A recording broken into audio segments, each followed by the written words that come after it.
Dominic and ladies purse നല്ലൊരു collection മുന്നോട്ട് കൊണ്ടിരിക്കുകയാണ്.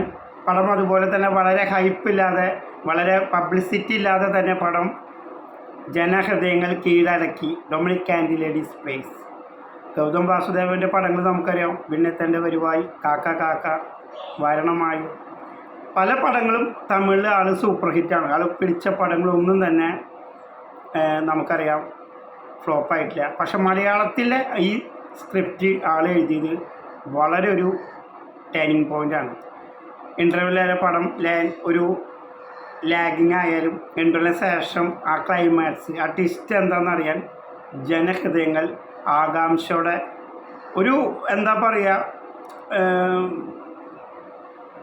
BGM അതുപോലെ തന്നെ ഇടിയും ഒന്നും തന്നെ ഈ പടത്തിൽ എന്താ പറയുക, വളരെ ഒരു പൊട്ടിത്തെറി ഉണ്ടാകും എന്നൊരു രീതി ഒന്നുമില്ല. പക്ഷേ പടം ഫാമിലീസിന് ഇരുന്ന് നല്ല രീതിയിൽ ആ 2.5 മണിക്കൂർ ഒരു ലേണിംഗ് ആയിട്ട് ഇരുന്ന് ആസ്വദിക്കാൻ പറ്റിയൊരു പടമാണ് ഡൊമിനിക് ആൻഡ് ലേഡീസ് പേഴ്സ്.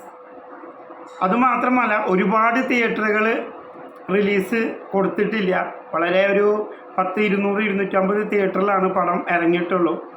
അതുപോലെ തന്നെ മമ്മൂട്ടി കമ്പനി പിടിക്കുന്ന 6ാമത്തെ പടം. നമുക്കറിയാം മുന്നിൽ പിടിച്ചുള്ള പടങ്ങളൊന്നും തന്നെ മോശമായിട്ടില്ല. ഇതും ഹിറ്റായിക്കൊണ്ടിരിക്കുകയാണ്. അടുത്ത ഒരു പടം കൂടി നമ്മുടെ വളരെ ഹൈപ്പില്ലാതെ ഫെബ്രുവരി മാസത്തിൽ ഇറങ്ങുന്നുണ്ട്. ആ പടം എനിക്ക് തോന്നുന്നു അതിൻ്റെ ട്രെയിലർ തന്നെ കാണിക്കുന്നുണ്ട്. ബസൂക്കയുടെ ട്രെയിലർ തന്നെ കാണിക്കുന്നുണ്ട് പടം ഈ ഡൊമിനിക്ക് കാണാൻ പോകുമ്പോൾ. അപ്പോൾ തീർച്ചയായിട്ടും നിങ്ങളും നിങ്ങളുടെ പടം കണ്ടതിന് ശേഷം നിങ്ങളുടെ അഭിപ്രായങ്ങൾ അറിയിക്കുക, കമൻറ്റ് ബോക്സിൽ അറിയിക്കുക. ഞങ്ങളുടെ ചാനലൊന്ന് സബ്സ്ക്രൈബ് ചെയ്യുക. ജനഹൃദയങ്ങളുടെ ഒരു പടമായി ഡൊമിനിക് ആൻഡ് ലേഡീസ് പേഴ്സ്. അപ്പോൾ പുതിയൊരു വീഡിയോ ആയിട്ട് വരും.